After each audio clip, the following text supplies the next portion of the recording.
Je dirais que ma maison est une peinture, puisque en fait, j'utilise tous les supports de la maison pour pouvoir peindre. Je peins sur les murs, sur des toiles, je peins sur des lampes, sur des tissus, sur des fauteuils, sur des petits objets comme sur des gros objets. Tout est en harmonie en fait. Le meuble devient support et à la limite, plus il est banal et ordinaire, plus il m'intéresse. J'aime beaucoup le tissu pour la matière, pour sa couleur, pour sa texture. Et pour moi, le tissu est aussi important que la couleur que l'on met sur les murs. Il est en harmonie avec le reste. C'est vrai que la couleur est une obsession chez moi. Je ne peux pas vivre sans couleur. Les couleurs se renvoient d'une pièce à l'autre. En fait, c'est le fil conducteur de la maison. Les envies prennent vie du côté de chez vous avec les magasins Leroy Merlin.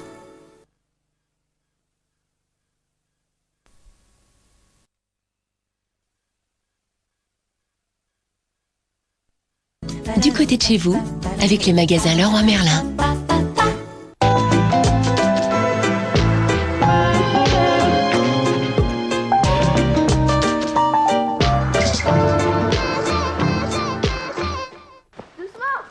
Au cœur de l'Isère, Martine et Alain nous ouvrent les portes de leur maison campagnarde qu'ils ont eux-mêmes entièrement rénovée.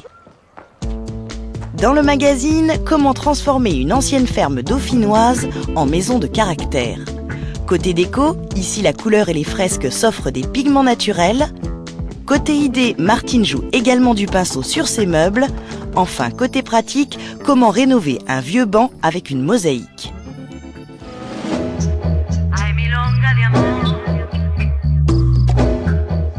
Quand on est arrivé dans les lieux, on a trouvé une vieille ferme campagnarde, une maison dauphinoise construite en pisé qui a 150 ans d'âge. Donc ça lui donne quand même une âme. Et puis l'autre aspect, c'est qu'on est arrivé en automne et il y avait la vigne vierge avec des tonalités de rouge, de vert.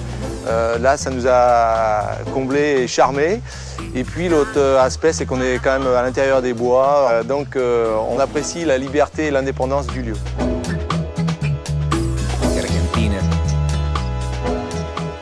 Dans la distribution des travaux pour la rénovation de la ferme, Alain aux grosses œuvres. En premier lieu, on a voulu amener beaucoup de lumière dans cette maison.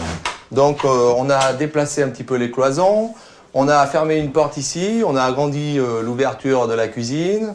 Un peu dans le même état d'esprit, on a voulu agrandir la cuisine puisque c'était toute une pièce en longueur. Donc on a tombé la cloison où on avait une petite salle de bain ici.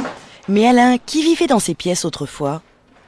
Ici, on avait l'étable et à côté, les gens vivaient avec les bêtes, donc c'était des petites pièces. Donc on a voulu agrandir ça et puis en même temps garder l'esprit, mais essayer de moderniser l'espace dans lequel on vivait. Dans le genre gros œuvre, il a aussi fallu supprimer l'ancien couloir pour que la lumière puisse traverser le petit salon du milieu. Enfin, dans l'ancienne grange, où l'on entreposait autrefois le fourrage, on trouve maintenant un grand salon avec salle à manger et un escalier menant à la partie nuit avec chambre et salle de bain.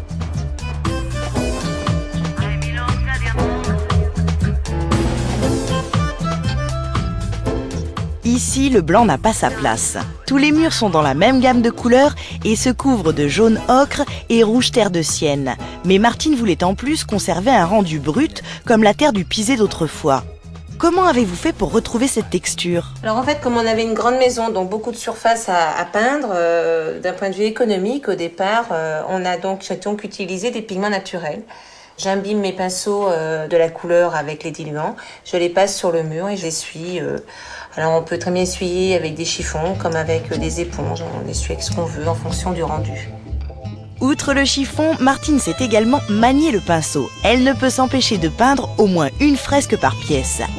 En fait ici, c'est la première fresque que j'ai réalisée sur cette arcade. Là il y avait du crépi rose que l'on a enlevé au burin. Et là, j'ai décidé d'intégrer une fresque dans le décor pour pas avoir un bloc en plein milieu de la pièce, parce que ce mur est quand même très imposant.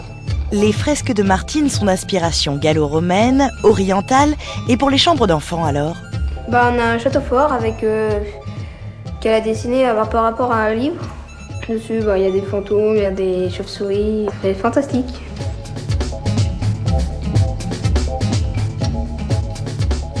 Vous l'aurez compris, Martine peint sur tout type de surface, y compris les meubles qu'elle récupère à droite à gauche. Par exemple, sur les placards de la cuisine sont représentés des fruits et des animaux de ferme. Bref, tout ce qui risque un jour de finir dans une assiette. Enfin Martine, on n'a pas idée de peindre comme ça sur tout.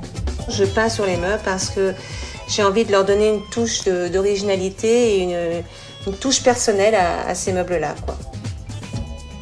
Je trouve mes meubles soit dans des vides-greniers, soit auprès de particuliers qui veulent s'en débarrasser, soit parfois même dans les décharges publiques. Au départ, on n'avait pas beaucoup d'argent, donc on a acheté un vieux fauteuil. Et puis c'est vrai que ce vieux fauteuil, au fur et à mesure, je le trouvais de moins en moins agréable à regarder. Et jusqu'au jour où je me suis dit que finalement, j'allais le peindre et en faire un objet plutôt drôle, un objet un peu mystique, un peu mystérieux. Comme pour un tableau, Martine a tendu une toile de lin, puis elle a appliqué une couche d'enduit et enfin de la peinture à l'huile. Le petit problème, c'est que plus personne n'ose s'asseoir.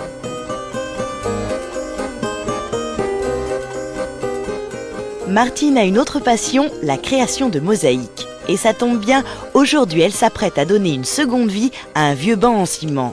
Alors quel matériau allez-vous employer cette fois-ci? Ce sont en fait des carreaux que l'on casse à l'aide d'un marteau. Des vieux carreaux que j'avais déjà utilisés, j'ai du bleu, j'ai des motifs, j'ai différentes couleurs. Mais surtout des billes de verre.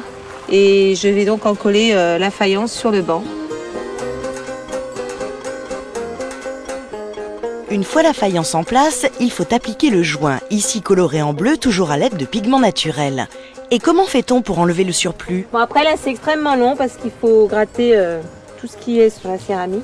Et ça, avec les mains. Les mosaïques, pour moi, ça évoque le Sud, ça évoque Gaudi, ça évoque le Maroc, ça évoque l'Espagne, ça évoque donc, tous ces pays où il fait beau. Et les champions, attendez au moins que ce soit sec.